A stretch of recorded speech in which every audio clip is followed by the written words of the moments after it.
Hello everyone, welcome back to my channel. तो इस lecture में हम स्टडी करेंगे what is planning and importance of planning. So let's start. तो सबसे पहले हम ये समझते हैं what is planning. Planning is the process of organizing idea into actionable step. यानी प्लानिंग एक प्रोसेस है जो ऑर्गेनाइज करता है हमारे आइडिया को इनटू एक्शन। प्लानिंग एक ऐसा प्रोसेस है जो कि कोई भी टास्क को करने से पहले हम उसके बारे में सोचते हैं, कोई भी एक्शन लेने से पहले। In a simple word, planning means looking forward and it involves thinking before doing। यानी कि कोई भी स्टेप लेने से पहले हम क्या करते हैं, उसके ऊपर थिंकिंग करते हैं। So let's take an example to understand what is planning। जैसा कि आपको कॉलेज से पिकनिक पे जाना है, तो आप क्या करते हैं, आप डिसाइड करते हैं कि आपको क्या क्या चीज़ें लेकर जानी है अपने साथ पिकनिक पे, क्या क्या चीज़ें हमें अवॉइड करनी है। और हम सबसे ज़्यादा हम किस बात पे ध्यान देते हैं, हमें टाइम पे पहुंचना है ताकि हम क्या हो, लेट ना हो। तो मीन्स आप क्या करते हैं, आप एक प्रॉपर प्लानिंग करते हैं जो कि अभी हुआ नहीं है, जो कि फ्यूचर में होने वाला है। यानी कि हम एडवांस में ही चीज़ों को क्या कर रहे हैं, प्लान कर रहे हैं। तो ये क्या है, ये है एक प्लानिंग का प्रोसेस, यानी फ्यूचर में होने वाले इवेंट्स की एडवांस में प्लानिंग करना। This is nothing but a planning. Planning is the basic functions of management, और मैनेजमेंट के सभी फंक्शंस बेस्ड होते हैं किस पे, प्लानिंग पे। प्लानिंग एक प्रोसेस है logical thinking and decision making की। ये फोकस करता है ऑर्गेनाइजेशन के ऑब्जेक्टिव्स पे एंड डेवलप करता है वेरियस कोर्स ऑफ एक्शन। एक प्रॉपर प्लानिंग के अकॉर्डिंग ही ऑर्गेनाइजेशन अचीव कर पाते हैं ऑब्जेक्टिव्स एंड गोल्स को। Now definition.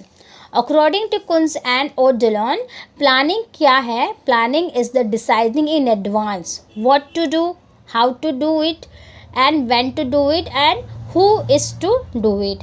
यानी प्लानिंग डिसाइड करता है एडवांस में होने वाली इवेंट्स को, और ये डिसाइड करते हैं कि हमें क्या करना है, कैसे करना है, कब करना है और कौन करेगा। प्लानिंग एक पाथ, एक वे और एक ब्रिज है जो कि फिल करता है उस गैप को जो हमें उस रास्ते तक पहुंचाती है जहां से हम अपने फ्यूचर में होने वाले एम्स एंड ऑब्जेक्टिव्स, यानी जो हमने टारगेट सेट किया है, उसे उस टारगेट तक पहुंचने के लिए क्या प्रोवाइड करती है, हमें एक पाथ प्रोवाइड करती है कि फ्यूचर में हमें कहाँ जाना है। तो अगर हमें उस गोल्स तक जाना है तो हमें किस वे से, किस प्लानिंग के थ्रू हम वहाँ तक पहुँच सकते हैं। तो ये क्या करता है, it make easy and possible to achieve goals. यानी प्लानिंग क्या हेल्प करते हैं, उस वे को as it is as possible करते हैं जिससे हम क्या कर पाते हैं, अचीव कर पाते हैं अपने गोल्स को। Now importance of planning. Point number 1, have to set clear object. Planning relate करता है ऑब्जेक्टिव्स एंड टारगेट को सेट करने में, जिससे गोल्स को अचीव करने के लिए हम प्लान को फॉर्मुलेट कर पाते हैं। ये मैनेजर को हेल्प करता है, जिससे मैनेजर एनालाइज कर पाते हैं ऑर्गेनाइजेशन के प्रेजेंट सिचुएशन को, जिसके बेसिस पे वो आइडेंटिफाई करते हैं best way for achieving a desirable position in the future. Point number 2, provides path of action, means provide right way before taking any decision or a action.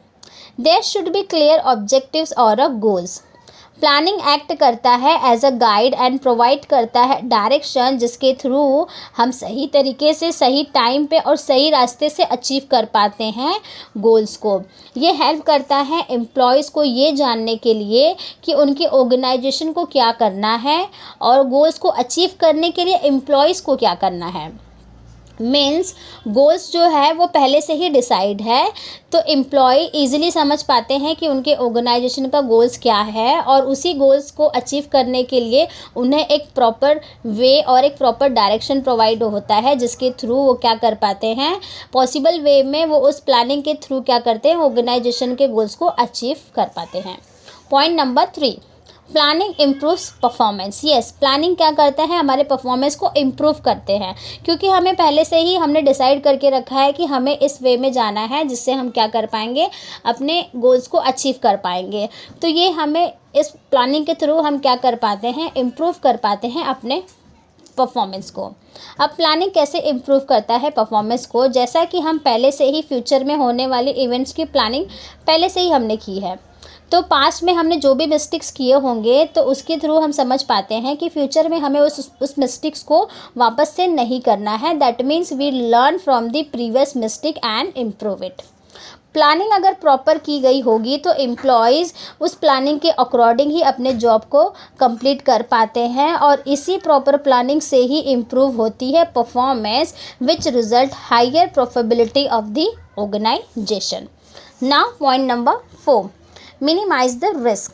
Planning is based on forecasting techniques. Forecasting techniques का मतलब ये होता है कि हम future में होने वाली चीज़ों का हम पहले से ही गेस कर लेते हैं कि हाँ, हमें फ्यूचर में हमारा ये टारगेट है, हम इसे फ्यूचर में अचीव करने वाले हैं।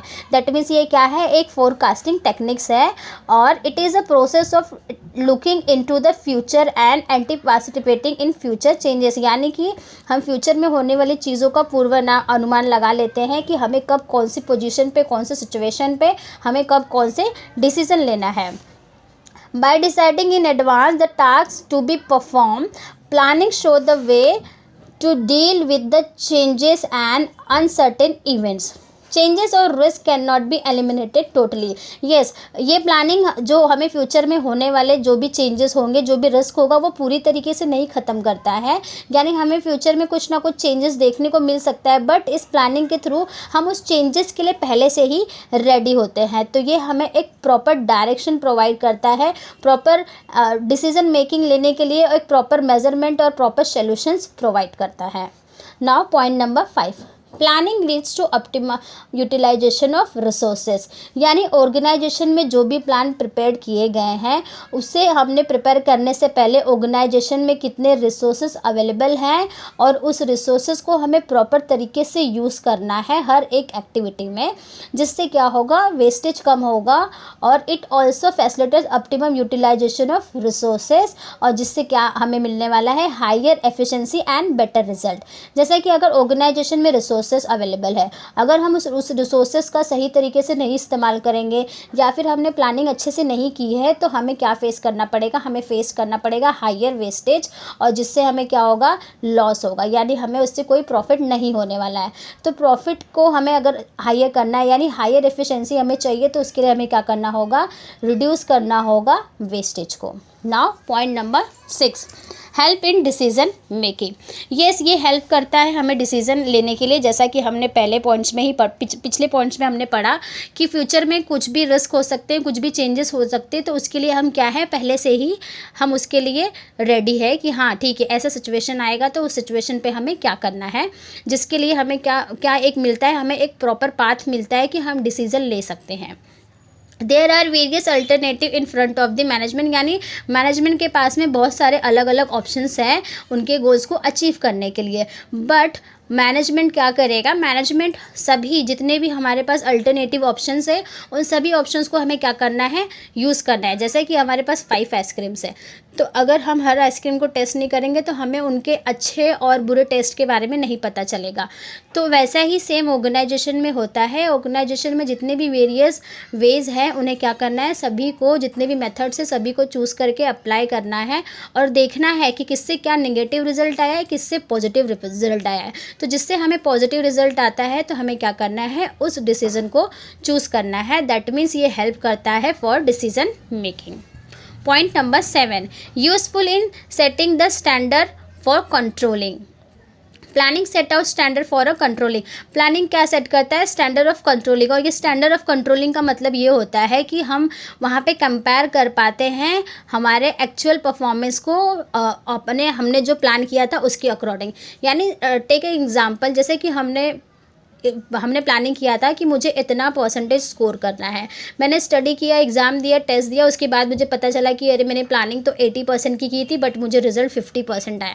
तो मैं क्या करूँगी, मैंने जो मिस्टेक्स की है, यानी मेरी स्टडी में मैंने कहाँ पे क्या कमी रह गई, उसे फाइंड आउट करूँगी, और उसे फाइंड आउट करने के बाद मैं वापस प्लानिंग करूँगी, वापस स्टडी करूँगी और टेस्ट दूँगी। उसके बाद मेरा रिजल्ट क्या होगा, एक्यूरेट रिजल्ट होगा। तो ये क्या है, ये है हम कंपेयर करते हैं हमारे स्टैंडर्ड परफॉर्मेंस को हमने जो एक्चुअल टारगेट किया था उसके लिए। तो ये क्या करता है, प्लानिंग हमें यूजफुल है in setting the standards for controlling. It also importance for maintaining discipline at working place of organization. Proper planning क्या करता है, हमें एक डिसिप्लिन मेंटेन करने में भी हेल्प करता है। Point number 8, facilitate coordination of all activities. जैसा कि ऑर्गेनाइजेशन में हमें पता है कि डिफरेंस लेवल्स होते हैं, 3 लेवल्स होते हैं, और ऑर्गेनाइजेशन एक छोटा सा ही नहीं, ऑर्गेनाइजेशन काफ़ी बड़ा होता है, तो there should be proper coordination, यानी कि सभी के बीच में एक प्रॉपर कोऑर्डिनेशन होना बहुत ज़रूरी है। अगर कोऑर्डिनेशन नहीं होगा और सबका एक सिंगल वे डायरेक्शन में सब नहीं चलेंगे तो ऑर्गेनाइजेशन में क्रिएट होगा कॉन्फ्लिक्ट्स। तो उस कॉन्फ्लिक्ट से बचने के लिए हमें क्या करना है, ऑर्गेनाइजेशन में हमें मेंटेन करना है coordination between the all the departments and employees. So there should be proper coordination.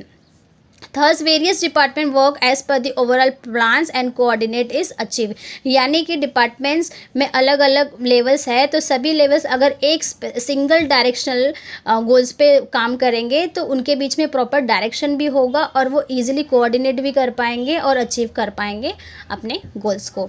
Point number 9, facilitates other management function. जैसा कि हमने स्टार्टिंग में इंट्रोडक्शन में ही पढ़ा था कि यहाँ पे क्या है, फंक्शंस ऑफ मैनेजमेंट, यानी फंक्शन ऑफ मैनेजमेंट में planning, organizing, directing, staffing, controlling, यानी बहुत सारी चीज़ें आती है। प्लानिंग मतलब फंक्शन ऑफ मैनेजमेंट में सिर्फ प्लानिंग ही नहीं है, उसमें और भी स्टेप है और ये एक कंटिन्यूअस प्रोसेस में होता है, यानी ये कंटिन्यूअस चलने वाला प्रोसेस है। तो प्लानिंग सबसे मेन, यानी प्लानिंग सबसे फर्स्ट फंक्शंस ऑफ मैनेजमेंट है जो कि बिल्ड करता है दूसरे फंक्शंस को।